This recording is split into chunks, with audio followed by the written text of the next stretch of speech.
You joined Radcliffe Borough. How's it been last couple of weeks? It's been enjoyable, Chris, really. It's I have to say I wasn't really looking at an opportunity of getting back in to management at that level. I would have been interested in trying to get somewhere a little bit higher, but I wasn't really looking, if I was honest. I've been doing some work with Kevin and Bernard, and an opportunity arose, so I decided to take it. It's a fantastic place to work. The atmosphere is brilliant, the dressing room is fantastic, so yeah, it's been really enjoyable. Training's been really good. Everyone wants to take the new ideas on board, so I'm hopeful for a bright future. Just with regards to on the pitch, you are a manager with a wealth of knowledge at this level.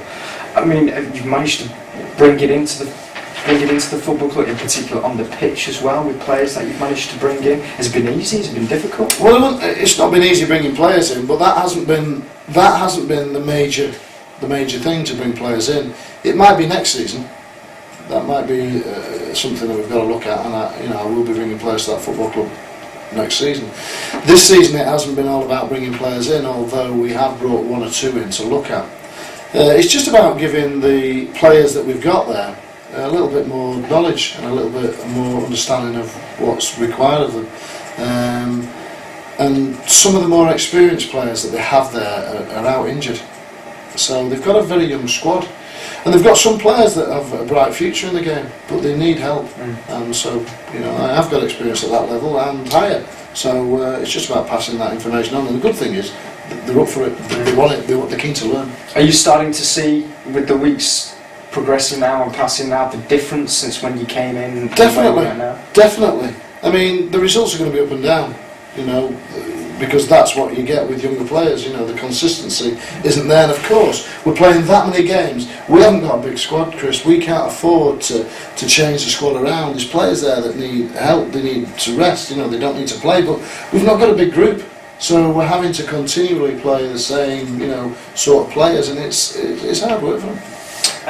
What's the effect that Bernard Manning's had on the place? You're looking, of course, off with regards to off the field. You're looking at the future. Yeah. The infrastructure of the football club, the ground itself.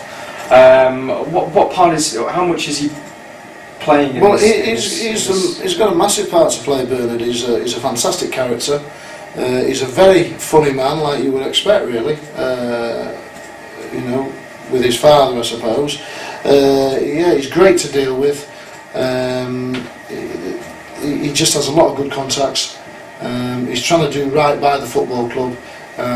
He's spent a lot of time there. He devotes a lot of time that perhaps people don't know about. And he does a real good job, and he's just a real damn decent guy, and someone that you hope that the club's successful for people like Bernard. And he's equally got as much ambition for Radcliffe Borough than yourself and Kevin? Oh, I think so, yeah. I mean, he's really keen for it to do well, and he's been there a good length of time now, and I think in the early days they did have some success, but over the last few years it hasn't been all what they'd have wanted, and there's different reasons for that, but with Kevin and Bernard now, they've got that hunger back, that desire back, and they really do want to make Radcliffe successful again, and I'm sure that they will. What would your message be to people of the surrounding area of Radcliffe, Bury, even as far as Rochdale and back into Manchester, about coming to the football club? What to expect when they come to the? I mean, how difficult is it for a side like Radcliffe Borough? Don't get the greatest of crowds in for a Saturday, especially when you're getting a couple of thousand up the road at Gig Lane and another couple of thousand further down the road at Rochdale. We need to get all the floaters, Chris, all the supporters that don't travel away to games, come down to Radcliffe, because you'll see some entertaining football, and certainly next season you will see some entertaining football. We're going to try and play the game the right way. Always teams that I've certainly been involved with, and I know how Kevin wants to play.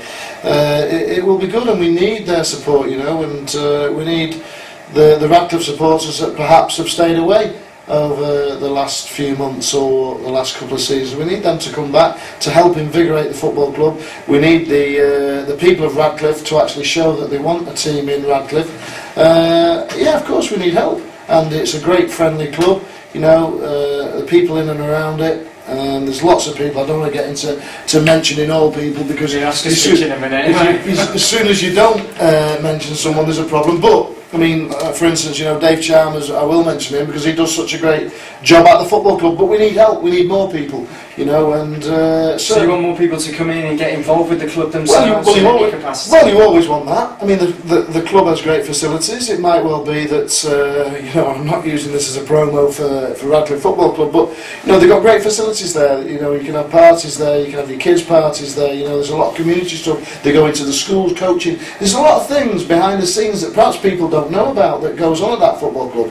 And hey, listen, they're like every other club. They do lots of things wrong as well. But they're always looking for help. But more people through the turnstile is obvious. Generates more money, gives you an opportunity to get some more players. Just finally, just on the non-league level at the moment, how difficult is it for a side like Radcliffe Borough to be taking part in the Evo Stick, the non-league in general at the moment, compared to maybe 5 or 6 years ago now? It's the haves and haves not, isn't it? And you always get teams at the top of the league that have got the most money, and there's Chester, for instance, in this division, fantastic support, great backing, can go out and get players.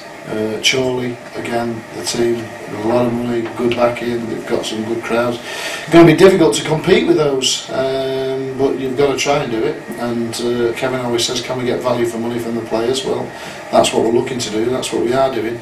But it is harder for the teams that haven't got that much money. So you've got to go around, Chris, and you've got to go looking and try and develop your own players. So that's what I'm saying about the younger lads, try and give them that information. And maybe a slower process. But, we've identified 2 or 3 experienced players that we hope we can get hold of, which will help us get to where we want to be that little bit quicker. So future's bright? I think so.